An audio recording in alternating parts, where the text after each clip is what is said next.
So game theory. Game theory is the study of situations of social interaction where individuals have control over their own actions, but their welfare also depends on the actions of others. So we have a situation of strategic interdependence between players. To describe the situation of strategic interaction or interdependence, we need to know first who is involved, what are the different agents. Second, we need to know what are the rules that govern the different possible moves for each participant. Who moves when, what do you do when you make a move, what are the moves available to you, etc. Then we need to know the outcomes for each possible combination of moves for each participant. Right? We need to be able to define the outcome of the game for given the possible set of actions taken by the players.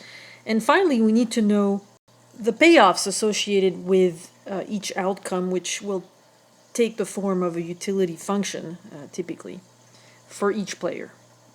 Now, knowing all of this, we can give a representation of a game, and we have two ways of doing that. We can do an extensive form representation, which will typically take the form of a tree, or we can adopt the normal form representation of a game, and I'll show you examples of both.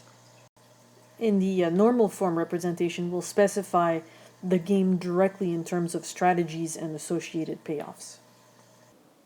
So there are two ways of representing a game. There's the extensive form, which is essentially a game tree, and then there's the normal form representation where you outline all the possible strategies of a player. So let's illustrate this with the example of the matching penny game, which is outlined in our textbook, Maskell, Winston, and Green, page 222. Very simple game. You have two players. It's played sequentially. Player one goes first, and player one can either play head or tail.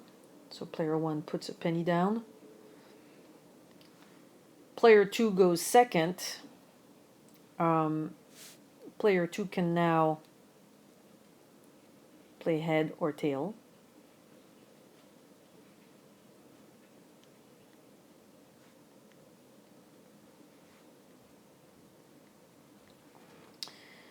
If player two matches whatever player one played, player two gets points. So here player one played head, player two also played head, so pennies were matched.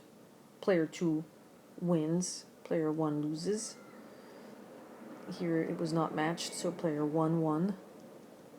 Here the penny was not matched, so player one won, and here the penny was matched, so player two won.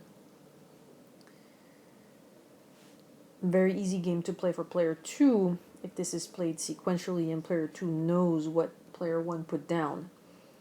If the game were to be played simultaneously, or player one goes first but player two does not know what player one played, you could show this by showing the information set here like this. Player two would not know which node player two is at.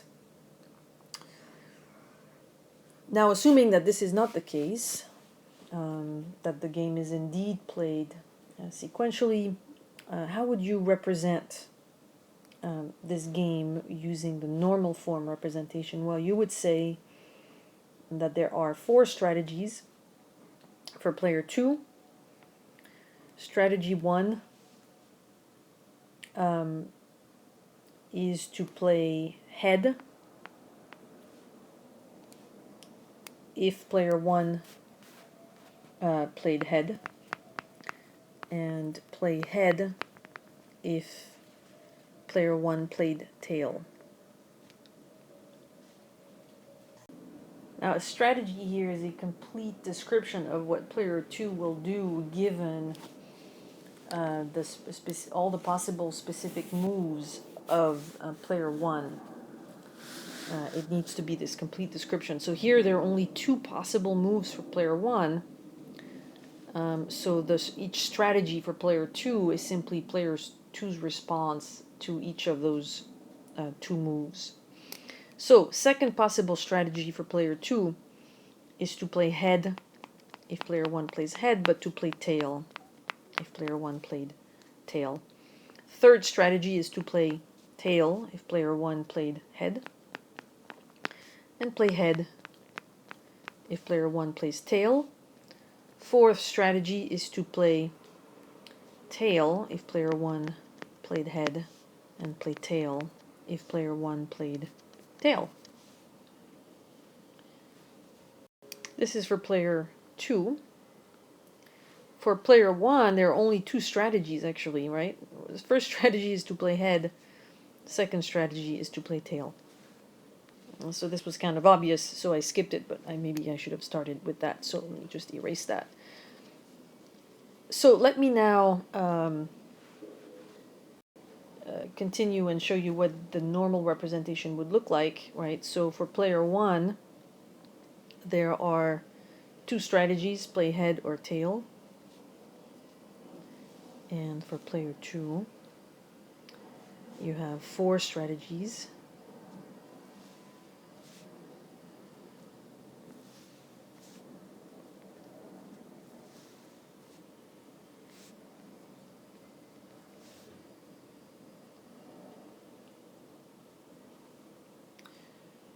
And then you would show the payoffs, right? So for the first strategy, player 2 is only matching pennies if player 1 plays head. So in this case, player 2 is winning. But if player 1 played tail, player 1 plays head. And so player 2 plays head, so player 1 wins. Second strategy, player 2 is always matching whatever player 1 is playing. So the payoffs are always in player 2's favor.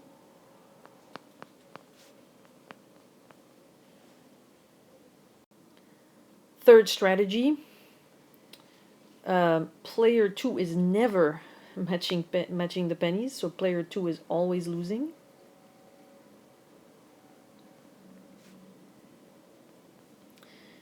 Fourth strategy, player 2 is matching pennies when player 1 is playing tail.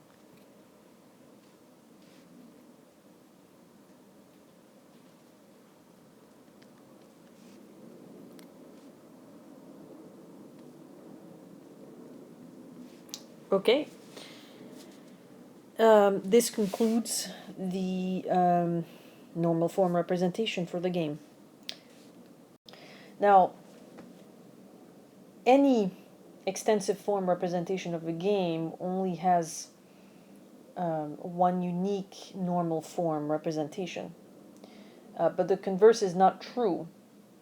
So you could potentially have many different extensive form representations be represented by the same game tree.